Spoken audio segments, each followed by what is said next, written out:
Yo, what's up mga Kamoto King? Welcome again sa aking YouTube channel. Syempre, welcome sa aking munting shop. So, for today's video tutorial, meron ako ditong gagawin sa aking motor na kakaiba. Kung nakikita nyo, hose ito ng dati kong compressor.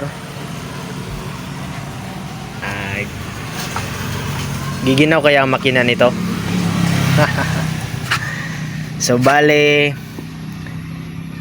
ngayong araw na to, lalagyan ko si M3 ko yun ng oil cooler.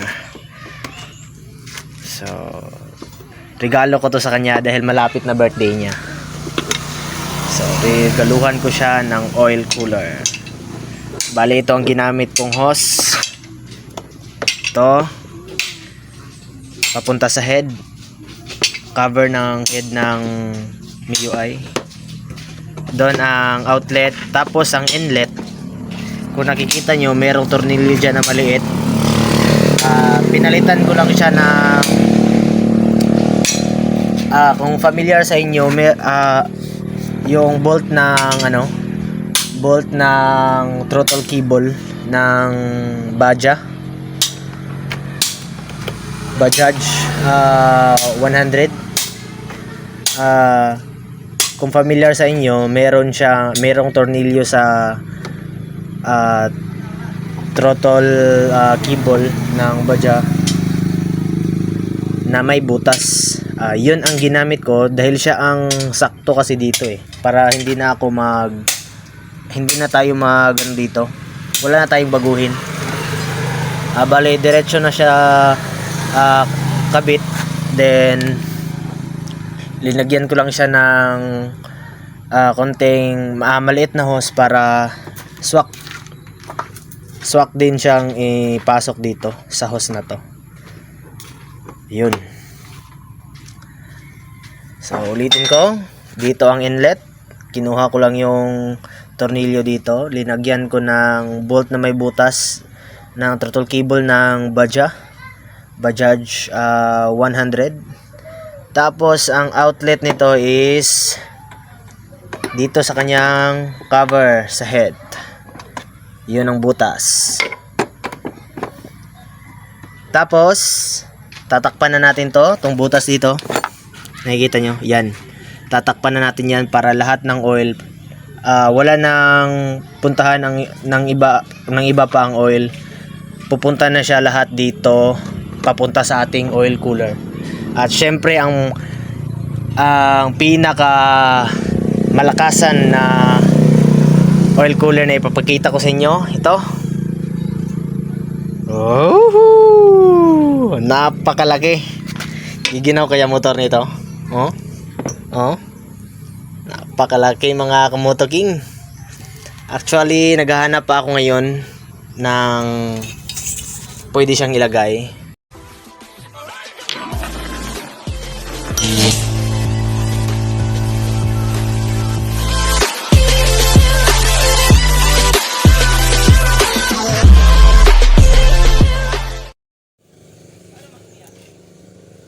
Yo, what's up mga Kamoto King? Update sa ating project na oil cooler sa ating MIUI 125. Ang biggest gift ko sa kanya ngayong malapit ng birthday niya, ito. Bali, na ikabit na natin siya. So ngayon mag oil flow testing tayo kung gagana ba ang ating oil cooler, kung wala ba siyang bara. So i-start lang natin ang motor, then kailangan lalabas dito ang oil kasi ang outlet ito papunta sa ating head. Dito siya lalabas. Ayun, ito ang inlet. Kinabit ko na siya, then ang outlet hindi pa. So let's go, let's start. Start natin ang motor.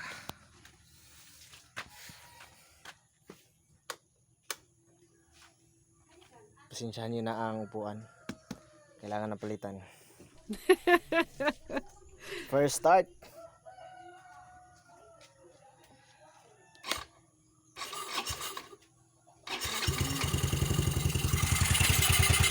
Yun.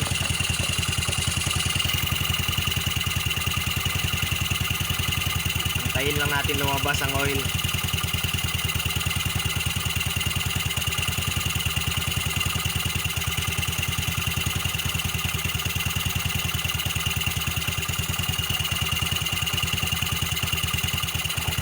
Mahina ang kanyang mahina ang kanyang minor, ang hangin niya.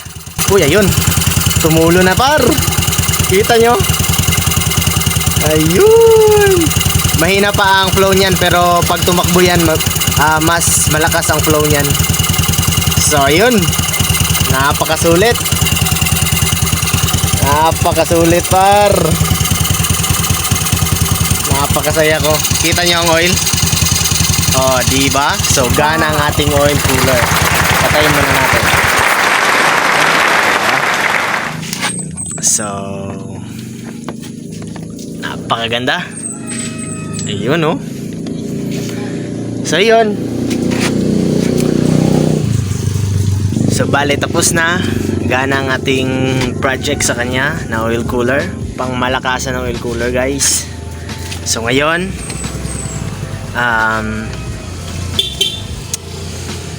ulitin ko ang mga ginawa ko dito. So, nagbutas tayo dito sa kanyang head. Ayun. Outlet. Tapos sa kanyang inlet. Itong hose na to. Kita nyo. Wait lang. Yun itong may yellow. Itong may yellow. Ito. May tornilyo dyan na maliit. Pinalitan ko siya ng throttle cable na sa badja. Yung may butas na nut, bolt. May butas na bolt. Yun ang pinalit ko dyan. Tapos